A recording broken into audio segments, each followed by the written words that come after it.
یہ میرا کلام ذرا بڑوں سے ہے، بڑوں سے۔ ابا جی کو چاہیے بچہ جتنی غلطی کرے نا اتنا ہی ڈانٹے، وہ پھر 6 ہفتے نہ ڈانٹنا شروع کر دیں۔ استاد صاحب کو چاہیے کہ جتنی بچے کی کمزوری ہے نا، مجھے پتہ ہے سب سے زیادہ کس بات سے تکلیف ہوتی ہے۔ آپ کے بچے نے غلطی کی ہے، آپ اپنے بچے کو ڈانٹ لیں، سمجھا لیں، آپ کسی اور کے سامنے اس کی تذلیل کبھی نہ کریں، یہ زیادتی والی بات ہے۔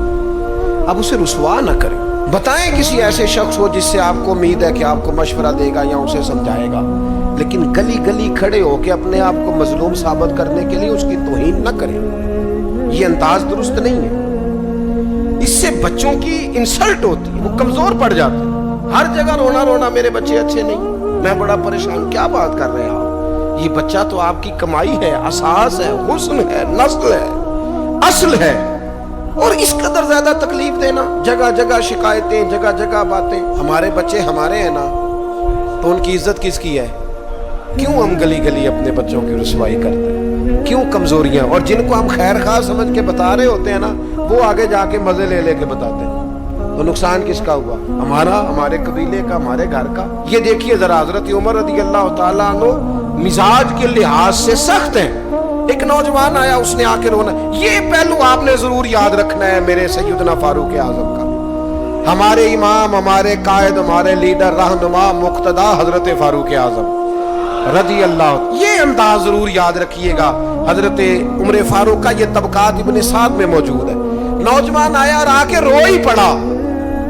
حضرت عمر نے اس کو روتے دیکھا تو فرمایا، بیٹا کیا ہوا؟ کہنے لگے، حضور فلاں علاقے کے فلاں گورنر صاحب کا مسئلہ ہے، حضور مجھ سے غلطی ہو گئی تھی، میں شراب پی بیٹھا تھا، انہوں نے مجھے درے بھی مارے ہیں، پھر انہوں نے لوگوں سے کہا اس کے ساتھ میل ملاپ چھوڑ دو، کوئی اس سے بات نہ کرے، حضور مجھ سے غلطی ہو گئی، میں مانتا ہوں، پر اتنی اذیت، اتنی تکلیف، جب مجھے سزا مل گئی، کوڑے لگ گئے، تو پھر یہ الگ سے جو سزائیں مجھے دی گئیں، یہ میں حضرت عمر کی بات کر رہا ہوں۔ میں نے جب یہ پڑھا تھا تو میں رو پڑا تھا۔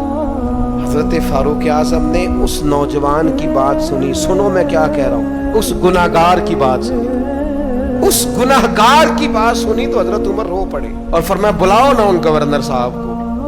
وہ بھی بڑے سمجھدار، باوقار، بڑے آدمی تھے، بلایا اور بلا کے فرمایا، آپ کا اس جرم پر غصہ بالکل ٹھیک، لیکن آپ کو کس نے اجازت دی کہ آپ اسے اتنی تکلیف دیں؟ آپ نے کوڑے مار لیے جو سزا بنتی تھی، اور پھر آپ نے کیوں کر کے لوگوں سے کہا اس سے ملنا جلنا چھوڑ دیں؟ فرمایا، اب میں آپ کو حکمن کہتا ہوں، اگر آج کے بعد آپ نے کوئی ایسا کام کیا تو میں آپ کو سزا دوں گا۔ فرمانے لگے، آپ نے کہا تھا نا لوگ ان سے ملے جلے نا۔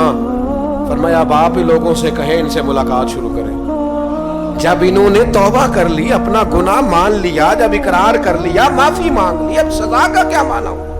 اب تکلیف کا کیا معنی ہوا؟ سیدنا فاروق اعظم رضی اللہ تعالیٰ عنہ فرمانے لگے، اگر یہ سچی توبہ کر لے تو پھر تو ان کی گواہی بھی قبول کی جائے گی، ان کی گواہی تک ہم قبول کریں گے۔ وہ کسی نے کہا تھا، الجھے الجھے بکھرے بکھرے روز و شب دیکھے گا کون، لوگ تیرا جرم دیکھیں گے، سبب دیکھے گا کون۔ لوگ معافی نہیں دیتے، لوگ درگزر ہی نہیں کرتے، انسانوں سے غلطیاں ہو جاتی ہیں، لیکن اگر کسی نے توبہ کر لی، اور صحیح حدیث میں موجود ہے، نبی پاک علیہ السلام نے فرمایا، اگر کبھی کسی بندے سے کوئی گناہ ہو گیا پھر اس نے توبہ کر لی، اگر کسی نے اس بندے کو دوبارہ وہ گناہ یاد کرایا تو اللہ تعالیٰ اس بندے کو یاد کرانے والے کو سزا دے گا، مرنے سے پہلے پہلے اسے بھی اس گناہ میں مبتلا کر دے گا۔